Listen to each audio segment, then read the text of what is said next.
ஆனா அவன் உடம்புக்குள்ள இன்னும் உயிர் இருக்கா? சயின்டிஸ்ட் அதை வச்சு பிரெட் செஞ்சாங்க. இது ஹாரர் இல்ல, ரியல் சயின்ஸ். முழு உண்மை இப்ப பாருங்க. ஒரு மனுஷன் 5300 வருஷத்துக்கு முன்னாடி இறந்து போயிட்டான். அவன் எப்படி இறந்தான்னு கேட்டிங்கன்னா, முதுகுல அம்பு பாஞ்சு அவன் இறந்து போயிருக்கான். எங்கன்னு கேட்டிங்கன்னா, பனியா இருக்கிற ஒரு மலையில. சரி, அதுக்கு இப்போ என்னன்னு கேட்குறீங்களா? அவன் 5300 வருஷத்துக்கு முன்னாடி இறந்து போய் அவன் உடம்பு இன்னும் அப்படியே இருக்கு. உடனே பேய் கதை நினச்சிட்டிங்களா? இது பேய் கதையெல்லாம் கிடையாது. இது 2026ல் உண்மையிலே வெளியில் வந்த ஒரு ரிசர்ச். ஸோ இந்த மனுஷனோட பேர் என்னன்னு கேட்டிங்கன்னா ஆட்ஸி. உலகத்தோட பழமையான நேச்சுரல் மம்மி. சயின்டிஸ்ட் இவனை எவ்வளோ ஆராய்ச்சி பண்ணியிருக்காங்கன்னா, இவன் உடம்புலேருந்து ஈஸ்ட் எடுத்து ஒரு பிரெட்டே செஞ்சுருக்காங்க. அதாங்க, சாப்பிட்ற பிரெட்டே செஞ்சுருக்காங்க. சரி, முதல்ல இந்த ஆட்ஸிங்கிறவன் யாருன்னு பார்ப்போம். அவன் எப்படி செத்தான், அவன் உடம்புக்குள்ளே எப்படி ஈஸ்ட் இன்ன வரை இருந்துச்சு, அது எல்லாத்தையும் பார்ப்போம். இந்த கதை எங்கே ஆரம்பிக்குதுன்னு கேட்டிங்கன்னா 1991ஆம் ஆண்டு செப்டம்பர் மாதம். நம்ம எல்லாம் கேள்விப்பட்டிருப்போம் ஆல்ப்ஸ் மவுண்டைன். அங்கே மோஸ்ட்லி நம்ம மலை ஏறுறவங்கள நிறையா பார்க்க முடியும். அப்போது 2 ஜெர்மனியை சேர்ந்த 2 பேர் வந்து அந்த மலையில் ஏறிக்கிட்டு இருந்தாங்க. அவங்க ஏறும்போது ரொம்ப உயரமான பகுதிக்கு போயிட்டாங்க. அப்போ அவங்க கண்ணுல ஒரு வித்தியாசமான விஷயம் தட்டுப்பட்டுச்சு. பாதி ஐஸ் கவரான ஒரு மனுஷனோட உடம்பு. ஸோ ஃபர்ஸ்ட் அவங்க என்ன நினைச்சாங்கன்னா, ரீசெண்டாக யாராச்சும் ஒருத்தவங்க மலை ஏறும்போது தெரியாம கீழே விழுந்து இறந்துருப்பாங்க, அவங்க உடம்ப வந்து ஐஸ் வந்து மூடிடுச்சுன்னு நினைச்சாங்க. உடனே அவங்க போலீஸ்க்கு இன்ஃபார்ம் பண்றாங்க. போலீஸ் வந்து அந்த பாடியை எடுத்துட்டு போயிடுறாங்க. அப்போதான் ஒரு விஷயம் வெளியே வந்துச்சு. இது வந்து ரீசெண்டாக இறந்தவரோட உடம்பு கிடையாதான். இது வந்து மினிமம் ஒரு 2000-3000 வருஷம் பழமையான உடம்புன்னு சொன்னாங்க. ஸோ இவனுக்கு தான் அவங்க வச்ச பேர் வந்து ஆட்ஸி. ஏன் இவனுக்கு ஆட்ஸின்னு பேர் வச்சாங்கன்னா, அவன் கிடைச்ச இடத்தோட பேர் ஆட்ஸாட்டல் ஆல்ப்ஸ். அதனால தான் ஆட்ஸின்னு அவனுக்கு பேர் வச்சாங்க. நம்ம ஸ்கூல்லலாம் படிச்சிருப்போம் இந்த கார்பன் டேட்டிங்னு ஒரு விஷயம். இந்த கார்பன் டேட்டிங்கை வச்சு அது எவ்வளோ பழசுன்னு ஈஸியாக கண்டுபிடிச்சிடலாம். அந்த மாதிரி தான் இந்த உடம்பே அவங்க வந்து கார்பன் டேட்டிங் மூலியமா 5300 வருஷம் பழமையான உடம்புன்னு கண்டுபிடிச்சாங்க. என்ன புரியுற மாதிரி சொல்லணும்னா, காப்பர் ஏஜ்ல அவன் வாழ்ந்திருக்கான். அதாவது எஜிப்துல பிரமிட்லாம் கட்டுறதுக்கு முன்னாடியே அவன் வாழ்ந்திருக்கான். ஸோ எஜிப்தில் நமக்கு என்ன தோணுது, இந்த பேண்டேஜில் கெமிக்கல்ஸ்லாம் போட்டு மம்மிஃபை பண்ணி வச்சுருப்பாங்க உடலை. பட் இவன் அப்படி கிடையாது. இவன் நேச்சுரலாக மம்மிஃபை ஆனவன். ஐஸ் கட்டி முழுக்க அவன் உடம்புல உறைஞ்சி அவனோட உடம்ப 5300 வருஷம் பாதுகாத்துருக்கு. ஸ்கின்னு, ஆர்கன், அவனோட இரத்த நாளங்கள், அது மட்டும் இல்லாமல் அவன் கடைசியாக என்ன சாப்பிட்டானோ அது கூட ஃப்ரீஸாக இருந்துச்சு. யோசிச்சு பாருங்க, நம்ம நேற்று வாங்கின தக்காளியே இன்னைக்கு கெட்டு போயிடும். ஆனால் 5300 வருஷம் அந்த உடம்பு கெட்டு போகவே இல்லை கொஞ்சம் கூட. அதுக்கு முழுக்க காரணம் ஐஸ். இன்னைக்கு இவனோட உடம்ப இத்தாலியில போல்சானோ அப்படிங்கிற ஒரு மியூசியம்ல வச்சிருக்காங்க. அதுவும் ஒரு ஸ்பெஷல் சாம்பர்ல -6 டிகிரி செல்சியஸ், அது மட்டும் இல்லாம 99% ஹியூமிடிட்டி மெயின்டைன் பண்ற மாதிரி ஆப்ரேட் பண்றாங்க. 30 வருஷமா கிட்டத்தட்ட இந்த உடம்ப படிச்சுக்கிட்டே இருக்காங்க சயின்டிஸ்ட். அதுக்கு என்ன காரணம்? ஏன்னா அவங்கள பொறுத்தவரை ஓட்ஸிங்கிறவன் ஒரு சாதாரண உடம்பு கிடையாது. அவனுக்கு பின்னாடி ஒரு மிகப்பெரிய கதை இருக்கிறதா அவங்க நம்புறாங்க.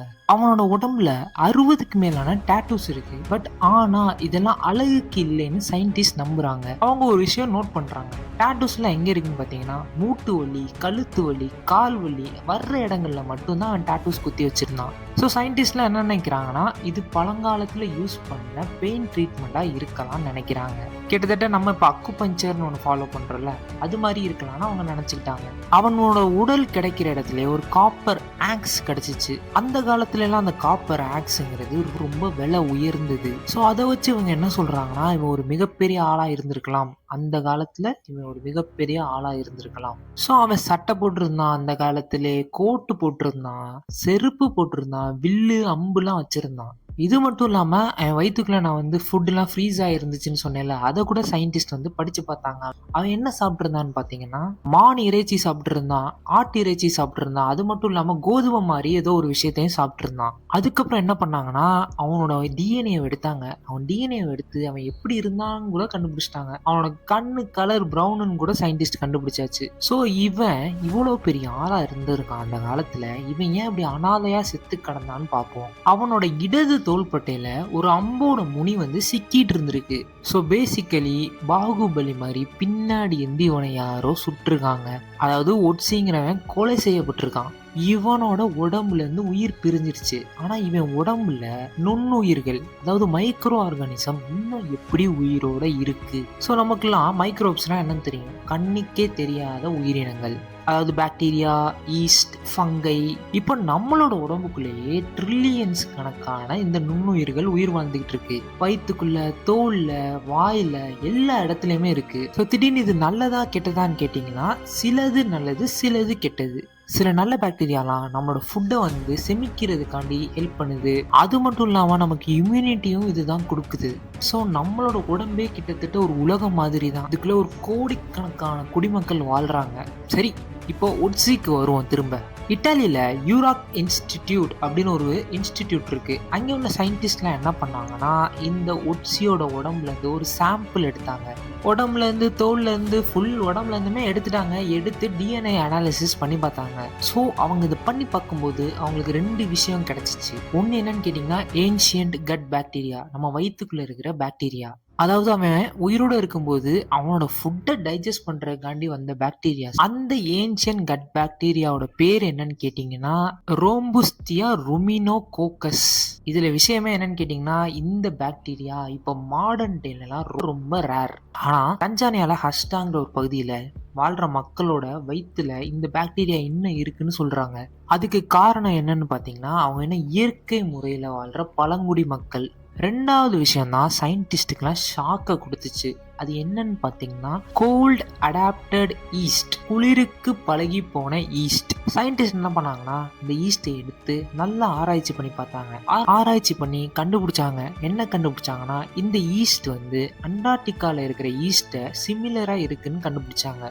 இங்கதான் ட்விஸ்டே. இவன் உடம்புக்குள்ள வந்த ஈஸ்ட் வந்து இவன் சாகும்போது இல்லை, இவன் செத்ததுக்கு அப்புறமா அந்த ஐஸ் கட்டியில இருந்து அந்த ஈஸ்ட் இவன் உடம்புக்குள்ள போய் ஆயிரக்கணக்கான வருஷம் இவன் கூட இருந்திருக்கு. ஸோ ஐஸ் கட்டி ஆக்சுவலி என்ன பண்ணி இவன் உடம்ப கெடாம வச்சிருக்குன்னு பார்ப்போம். சிம்பிளா புரிஞ்சுக்கணும்னா இப்போ ஒரு காய்கறியை நம்ம வெளியில வச்சோம்னா அது சீக்கிரம் கெட்டு போயிடும். ஆனா அதே ஃப்ரிட்ஜில் வச்சோமா 1 வாரமா 2 வாரமா அது கெட்டு போகாம இருக்க நிறைய வாய்ப்பு இருக்கு. அதே தான் அந்த உட்சிக்கும் நடந்திருக்கு. அவன் உடம்புல இருக்க மைக்ரோப்ஸும் அவனோட உடம்பும் அப்படியே இருந்ததுக்கு காரணம் இந்த ஐஸ் கட்டி தான்.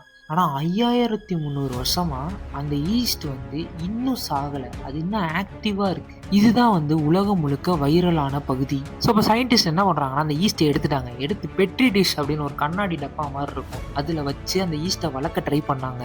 வளர்த்து பார்க்கும்போது அது வளர்ந்துருச்சு. அவங்க உடம்புல இருந்து எடுத்த கட் பாக்டீரியாவையும் தான் வளர்த்து பார்த்தாங்க, பட் அது வளரல. பட் ஆனா இந்த ஈஸ்ட் மட்டும் கல்ச்சர் பண்ணி வளர வச்சுட்டாங்க. இப்போ சயின்டிஸ்ட் என்ன பண்றாங்க, இந்த வளர்த்த ஈஸ்ட்டை வச்சு சோர்டோ பிரெட் ஒன்று பண்றாங்க. ஸோ இப்போ எல்லாரும் கேட்குற கேள்வி என்ன, அவனோட உடம்புல இருந்து அந்த ஈஸ்ட்டை வச்சு பண்றதுனால இது மம்மி பிரெட்டான்னு கேட்குறீங்க. கரெக்டா? அப்படிதான் அந்த ஒரு விஷயம் வந்து ட்ரெண்ட் ஆச்சு. பட் நம்ம இங்க கிளீனா புரிஞ்சுக்க வேண்டிய விஷயம் என்னன்னா அவனோட உடம்ப வச்சு அவங்க பண்ணல, அவன் உடம்புல இந்த ஈஸ்ட்டை வச்சுதான் பண்றாங்க. ஒரு பிரெட் பண்றதுக்கு கண்டிப்பா நமக்கு ஈஸ்ட் வேணும். ஈஸ்ட் தான் வந்து அந்த மாவை ஊதி பெருசாக்கும். இது வந்து எல்லாருக்கும் தெரிஞ்ச விஷயம். ஆனா இங்க நம்ம யூஸ் பண்ற ஈஸ்ட்டுக்கு பதிலா அவன் உடம்புல இருந்து கிடைச்ச அந்த ஈஸ்ட்டை யூஸ் பண்ணிட்டாங்க. யூஸ் மட்டும் பண்ணலங்க, அதை சக்ஸஸ்ஃபுல்லாக அந்த பிரெட்டையும் செஞ்சு முடிச்சிட்டாங்க. சயின்டிஸ்ட்லாம் என்ன சொல்றாங்கன்னா இது நல்லபடியாக முடிஞ்சிருச்சா, பட் இது பண்றதுக்கு அவங்களுக்கு கிட்டத்தட்ட 3 மாசம் ஆயிடுச்சா. இது ஒரு நல்ல சைஃபை கதை மாதிரி இருக்குல்ல. அதாவது பனிக்கட்டியில கிடைச்ச ஒரு மம்மியோட உடம்புல கிடைச்ச ஈஸ்ட் எடுத்து இந்த காலத்துல ஒரு பிரெட் செய்யறோம். இது மேஜிக் கிடையாது, இதுக்கு பேர் மைக்ரோ பயாலஜி. ஏன் இந்த ஈஸ்ட் 5000 வருஷம் சாகாம இருந்துச்சுன்னா அது வந்து கோல்ட் அடாப்டட் ஈஸ்ட். நான் முன்னாடி சொன்ன மாதிரி அதுக்கு குளிர் நல்லா பழகி போச்சு, அதுக்கு எப்படி அதுல சஸ்டெயின் பண்ணணும்னு அதுக்கு தெரியும். இப்ப இந்த மைக்ரோப்ஸ் மட்டும் எப்படி இவ்வளவு நாள் உயிரோட இருக்க முடியுது? இங்க நம்ம வந்து ஒரு விஷயத்த புரிஞ்சுக்கணும். நமக்கு உயிரோட இருக்கிறதுனா உயிரோட இருக்கிறது, இறந்து போறதுன்னா இறந்து போறது. ஆனா மைக்ரோப்ஸுக்கு அப்படி கிடையாது. மைக்ரோப்ஸுக்கு 3 ஸ்டேஜ் இருக்கு. Active, dormant, dead. ஆக்டிவ்னா அது நல்லா பெருகிறது, 1 2 ஆகுறது, 2 4 ஆகுறது, அந்த மாதிரி. டார்மன்னா தூங்கும், உயிரோட தான் இருக்கும், ஆனா எதுவுமே பண்ணாது. கிட்டத்தட்ட போனை ஸ்விட்ச் ஆஃப் பண்ணி வைக்கிற மாதிரி. திருப்பி ஆன் பண்ணோம்னா ஆன் ஆயிரும். 3வது டெட், செத்து போகும். எல்லாத்துக்குமே சாவு இருக்கு, அந்த மாதிரி ஈஸ்டோ ஒரு நாள் சாகும். பட் இந்த டார்மன்ட் ஸ்டேஜ்னால இதுக்கு ரொம்ப நாள் உயிரோட இருக்குது. மனுஷங்களுக்கு இந்த டார்மன்ட் ஸ்டேஜ் கிடையாது. பட் இந்த மைக்ரோப்ஸ்க்கு இருக்கு. இப்போதான் கிரீப்பியான ஒரு விஷயம் நடந்துச்சு. இந்த உடம்ப வந்து இவங்க பத்திரமா வச்சிருக்காங்கன்னு நான் சொன்னேன்ல, அதுல ஃபங்கஸ் எதுவும் வரக்கூடாதுன்னு ஃபீனால் அப்படிங்கிற ஒரு கெமிக்கலை யூஸ் பண்ணி பாதுகாத்து வச்சிருக்காங்க. இந்த ஈஸ்ட் உடம்புல இருந்த ஈஸ்ட்லாம் என்ன பண்ணுச்சு தெரியுமா? அந்த ஃபீனால திங்க ஆரம்பிச்சிருச்சு. அதை வச்சு சயின்டிஸ்ட் என்ன கண்டுபிடிக்கிறாங்கன்னா, இந்த ஈஸ்ட் வந்து ரொம்ப அடாப்ட் பண்ணுது, சூழ்நிலைக்கு ஏற்றாப்புல மாறுது, அந்த ஃபீனால தின்னே சர்வைவ் பண்ணுது. கிட்டத்தட்ட இந்த ஈஸ்ட்ங்கிறது புது சூழலுக்கு அடாப்ட் ஆகிட்டே இருக்கு. சரி, இதெல்லாம் தெரிஞ்சு நமக்கு என்ன பயன்? இது என்ன அவ்வளோ பெரிய விஷயமான்னு கேட்குறீங்க. ஒரு விஷயம் தெரிஞ்சுக்குங்க, ஏன்ஷியன் மைக்ரோப்ஸ், அதாவது ஏன்ஷியன் பீரியட்ல இருந்த நுண்ணுயிர்கள்லாம் நமக்கு நிறைய விஷயம் சொல்லும். அவனோட கட் பாக்டீரியாவை வச்சு அவன் எப்படி வாழ்ந்தான், அவன் என்ன சாப்பிட்டான், அவங்களோட வாழ்க்கை முறை என்ன, எல்லாத்தையுமே நம்ம கண்டுபிடிக்க முடியும். நம்ம இப்போ வாழ்ற வாழ்க்கை, அதாவது ஆன்டிபயோட்டிக்ஸ், ஜங்க் ஃபுட் சாப்பிட்றது, இதெல்லாம் அப்போ இருந்த கட் பாக்டீரியாவை இப்போ எப்படி மாத்திருச்சுன்னு நம்ம கம்பேர் பண்ணி பார்க்க முடியும். ரெண்டாவது, இந்த மைக்ரோப்ஸ்ங்கிறது ஒரு ஹிஸ்டோரியன் மாதிரி. அந்த காலத்துல என்ன நடந்துச்சுன்னு நமக்கு இப்ப அப்படியே சொல்லுது. அந்த காலத்துல அவங்க என்ன சாப்பிட்டாங்க, அவங்களுக்கு என்ன நோய் வந்துச்சு, அவங்க எப்படி இருந்தாங்க, எல்லாத்தையுமே இந்த கட் பாக்டீரியா வச்சு கண்டுபிடிக்க முடியும். மூணாவது, இந்த கோல்ட் அடாப்டட் ஈஸ்ட்ங்கிறது குறைஞ்ச டெம்பரேச்சர்லயே வேலை செய்யுது. இதை வச்சு குறைஞ்ச எனர்ஜிலே ஃபெர்மெண்டேஷன் பண்ண முடியும். பிரெட்டு, பியரு, இந்த மாதிரி ப்ராடக்ட் எல்லாத்தையுமே ஃப்ரிட்ஜ் டெம்பரேச்சர்லயே உருவாக்க முடியும். இது நமக்கு ஓவராலா பாத்தீங்கன்னா நிறைய எனர்ஜி சேவ் பண்ணி தரும். இன்னொன்று, இது டாக்ஸிக் கெமிக்கல்ஸ் எல்லாம் சாப்பிடுது. இந்த ஃபீனால் மாதிரியான கெமிக்கல்ஸ் எல்லாம் அந்த ஈஸ்ட் சாப்பிடுது. நாளை பின்ன ஏதாவது ஒரு லேப்ல ஆக்சிடென்ட் நடந்து அங்கே நிறைய ஃபீனால் அந்த மாதிரி இதெல்லாம் கொட்டிருச்சுன்னா இந்த ஈஸ்ட்டை விட்டிங்கன்னா அதை அழகாக சாப்பிட்ரும். ஸோ டாக்ஸிக் கெமிக்கல்ஸே க்ளீன் பண்ணி தர முடியும் இதுகளால். ஒட்ஸி 5300 வருஷத்துக்கு முன்னாடி செத்துருக்கலாம். அவனை யாரோ ஒருத்தவங்க பின்னாடி அம்பு விட்டு கொண்டிருக்கலாம். ஆனால் இவ்வளோ நாளாகியும் அவன் முழுசாக இன்னும் மறையலை. அவனோட உடம்புல இன்னைக்குமே இந்த நுண்ணுயிர்கள் வாழ்ந்துக்கிட்டு தான் இருக்கு. வாழ்ந்ததும் இல்லாமல் அவன் உடம்புல இருந்து கிடைச்ச ஈஸ்ட்டை வச்சு பிரெட்டு கூட பண்ணிட்டாங்க அவங்க. நெக்ஸ்ட் டைம் பிரெட்டு சாப்பிடும்போது ஒட்ஸியை நினச்சி பாருங்க. பட் நான் உங்களுக்கு கன்ஃபார்மாக சொல்கிறேன், நம்ம சாப்பிட்ற பிரெட்லாம் ஒட்ஸியோட ஈஸ்ட் இருக்காது. இருக்கலாம். சரி, இந்த வீடியோ பிடிச்சிச்சுன்னா லைக் பண்ணுங்கள், ஷேர் பண்ணுங்கள், சப்ஸ்கிரைப் பண்ணுங்கள். நான் உங்கள் அடுத்த வீடியோவில் சந்திக்கிறேன். பாய்.